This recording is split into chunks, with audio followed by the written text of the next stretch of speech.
اعوذ باللہ من الشیطان الرجیم بسم اللہ الرحمن الرحیم۔ شروع اللہ رب العزت کے نام سے جو بڑا مہربان نہایت رحم کرنے والا ہے۔ کہا جاتا ہے کہ ایک بستی کے بادشاہ کا انتقال پرملال ہو گیا۔ بے اولاد تھا شاید، ورنہ اتنی آرام سے کون سا بادشاہ انتقال کرتا تھا۔ اکثر تو اپنی اولاد کے ہاتھوں مارے جاتے تھے۔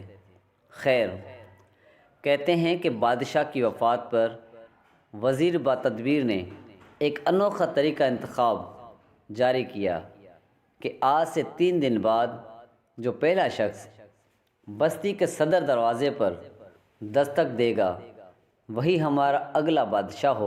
چنانچہ اس انتخاب کے نتیجے میں جو پہلا شخص 3 دن بعد صدر دروازے پر آوازہ لگانے آیا وہ پھٹے پرانے کپڑے پہنے، سر پر ٹاٹ لگی ٹوپی اور گلے میں کشکول لٹکائے ایک بھکاری تھا۔ سو بستی والوں کی قسمت میں جو نیا بادشاہ لکھا گیا وہ پیشہ ور بھکاری نکلا۔ صدر دروازے پر دستک دے کر بھکاری سے بادشاہ بننے کو وزیروں مشیروں نے تاج پوشی کا اعلان پڑھ کر سنایا۔ اس کے بعد پھٹے پرانے ٹاٹ لگے کپڑوں کی جگہ شاہانہ لباس زیب تن کروایا گیا۔ چیتھڑوں سے بنی ٹوپی ہٹا کر سر پر تاج اور سوراخوں بھرے جوتوں کی جگہ شاہی موزے پہنائے گئے۔ بھلا بادشاہ کے گلے میں کشکول کیوں کر لٹکتا؟ سو سونے چاندی کی دوہری اور سچے موتیوں کی مالا نے کشکول کی جگہ لے لی۔ یوں بھکاری بادشاہ کے دن و رات آرام و چین سے گزرنے لگے، مگر دنیا میں وہ سکون کہاں جو قبر میں ملتا ہے۔ چنانچہ ہمسایہ ملک کے بادشاہ کو کسی نے خبر دی کہ برابر والوں کا طاقتور بادشاہ تو لڑک گیا ہے، اب اس کی جگہ ایک ایسے شخص نے لے لی ہے جس کو امور حکمرانی کا اتنا تجربہ بھی نہیں جتنا بھیک مانگنے کا۔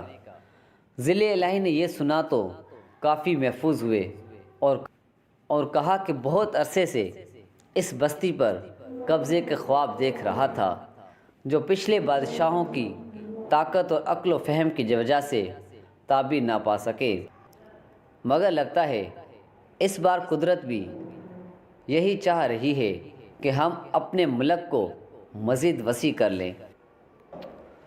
سو اے میرے سپاہ کے سالاروں، حملے اور قبضے کی تیاری کرو۔ بستی کے مخبروں کو جب طاقتور ملک سے یہ خوفناک اطلاع موصول ہوئی تو بھاگم بھاگ دربار میں پہنچے، جہاں سابقہ بھکاری عرف بادشاہ انگور کھلانے اور پکے راگ سنانے والوں کے درمیان موجود تھے۔ مخبر نے تخلیہ کی درخواست کی، جیسے عالم پناہ نے رد کر کے سر عام مخبری کا حکم دیا۔ مخبر نے ڈرتے ڈرتے کہا، جان کی امان پاؤں تو عرض کروں کہ ہمسایہ ملک کے بادشاہ اپنی افواج کو حملے کے لیے تیار کر رہے ہیں۔ یہ سن کر بادشاہ سلامت کچھ لمحوں کے لیے ٹھٹکے اور پھر بولے، کرتے ہیں کچھ گھبراؤ نہیں۔ دربار میں اس جملے سے کافی اطمینان چھا گیا۔ 2 دن گزر گئے اور دشمن کی فوج ملک کی سرحدوں سے آگے بھکاری بادشاہ کی بستی کی حدود اربا تک پہنچ گئی۔ مخبر تو مخبر، فیصلوں پر کھڑے پہرہ داروں نے بھی بادشاہ کے عظیم الشان لشکر کی پیش قدمی کو دیکھ لیا۔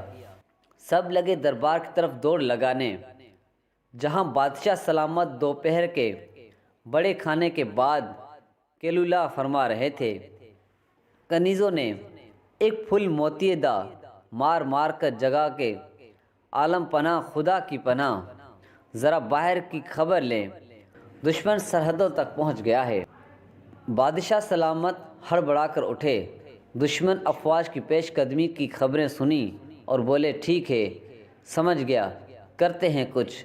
عوام میں جو خوف دشمن افواج کے بوٹوں کی دھمک سے پھیل گیا تھا قدرے کم ہوا۔ ابھی عوام نے خبر سے باہر ہی سکون کا سانس لیا تھا کہ صدر دروازے پر توپوں کے گولے اور بستی کے پہرے داروں پر دشمن کے اڑتے تیروں کی بوچھاڑ ہو گئی۔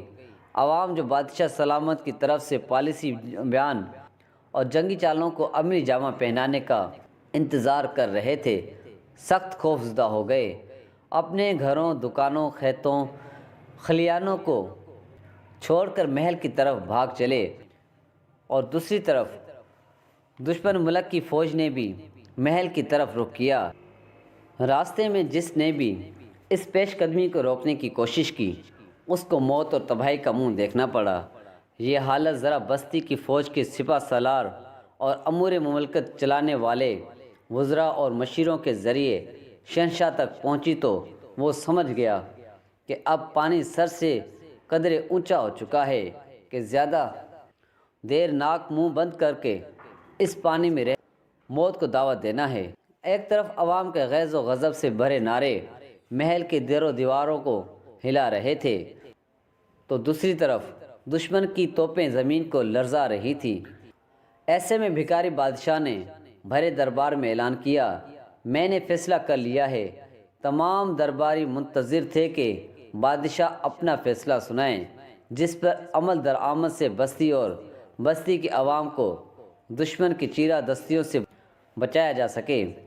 کیا دیکھتے ہیں کہ عالم پناہ نے اپنی خوابگاہ کی طرف دوڑ لگائی، اور کچھ لمحوں بعد خوابگاہ سے زلے الہی کی جگہ ایک پھٹے پرانے کپڑوں، ٹوپی، جوتے اور کشکول گلے میں ڈالے بھکاری نمودار ہوا۔